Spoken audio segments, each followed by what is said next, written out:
All right, everybody, we're doing a little ceiling cut in. So we got that right there so far. It's a little crooked, it's a little wavy, but for the most part, you can pretty much make a straight line, short of, prepping the walls a little bit better and getting everything really square with sanding. But it's a really old house, so what I like to do, there's lots of different ways to do it. I've seen some guys go like this and kind of go like straight. Let me sorry, it's hard to hold the camera and do this. Some guys have gone like that before. I like to kind of keep my brush to the side, kind of angle up, kind of turn your hand. I kind of hold the brush flat and then kind of turn my hand a little bit to the left. I'm left-handed, so whatever way you want to go works for you. And just get the very tip of my brush there. You try to hold and do it. It's hard. I'm like looking at two different ways at the same time. Just get the very tip of my brush.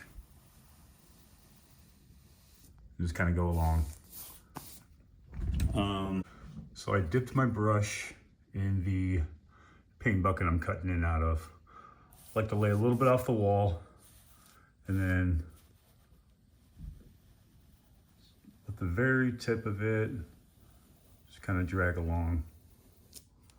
And that's pretty much it. It's really just practice and, just doing it over and over again until you get a better hang of it. Yeah, so, our line's gonna be decent. And, just kind of work that tip, very, very tip of the brush and kind of just drag it along nice and slow. Trying to go too fast is what's gonna get you in trouble. And getting, dipping into your bucket and then getting a ton of paint right here, that's gonna get you in trouble too, because you're gonna bring too much up there and it's just gonna push up and get more onto the ceiling. So really want to look at it, when I'm cutting in, I don't want to really look straight on as much because I want to be looking from the side. So I'm gonna be kind of cutting in like that from this point of view to really, give me my line, my straight line from the angle most people are going to be looking at it from, I guess is the best way to put it. So just a little tip, what way are people going to be looking at this cut-in line, and try to get your body positioned in that way to be looking at that line. Alrighty, all right, everybody, back to some more cut-in. You can see we're just kind of going along. It's going well for the first coat. We're definitely going to need to do 2 coats. So whatever, you can always rely kind of on the second coat to kind of fine tune your lines if you need to. Sometimes you can get them perfectly straight. Sometimes you might need a little fine tuning. I find it's always better to, avoid getting it up on the ceiling, maybe even go a little shorter than ceiling height, because then you don't have to get back into 2 colors. Your ceiling's done. You kind of want it to stay done. So if you're going to go a second coat anyways, you might as well fine tune that line on the second coat versus doing it twice and then doing the ceiling, again, having to touch what you messed up with your wall color. So, definitely want to see somebody went ahead and put wood filler on these windows. I do not know why. When you get up here, you want to get above. I know some people think like, oh, it's the top. I'm about 6 feet and I'm looking up at this. So some people think, oh, it's the top, nobody's ever going to see it, but just have good habits, get above it, do a nice cut in. Doesn't take that much longer than just slopping it up there. And just like I said, it'll make you have good habits over time. Top's done. I'm gonna get any on the wood.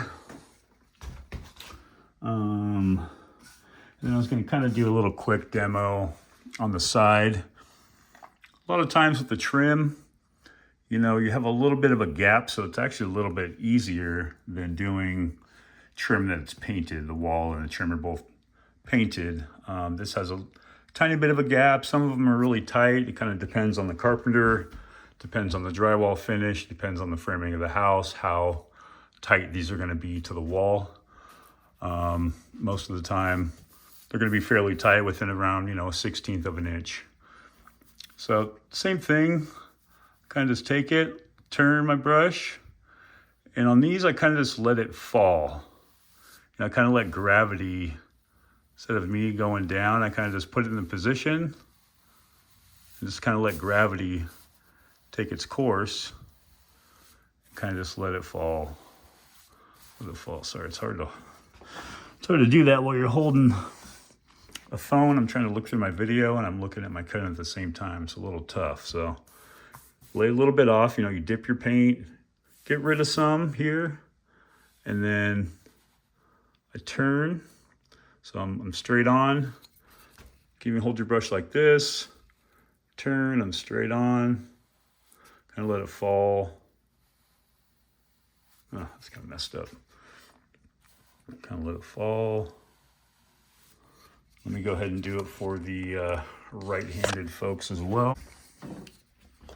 Right-handed. Most people are right-handed, so I guess I should do some more right-handed demos, right?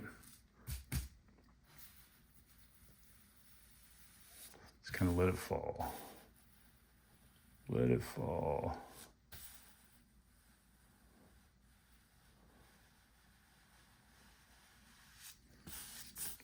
Nice and easy.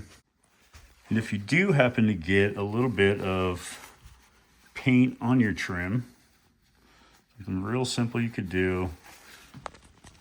I mean, you could tape all this stuff if you want. Depends on how experienced you are, but to me, it's gonna take too much time. So you get a little, you know, get your putty knife, get a 5-in-1, whatever, put a little rag, even tissue.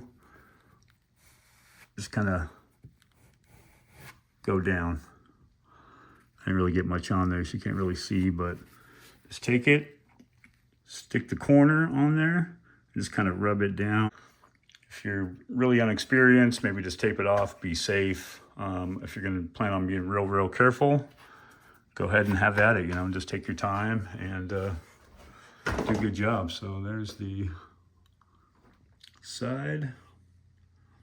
In all reality, you know, I'd usually do the window trim first. Go ahead and prep these out, refinish them, stain, clear coat, whatever, and then do the wall. But, you know, these walls are kind of dirty. We want to get the house cleaned up and a little more livable. And then I'll get to the trim after. It's not that big of a deal. But ideally, you want to do the trim first, walls after. So, all right, we're going to finish cutting in and then we'll get to rolling.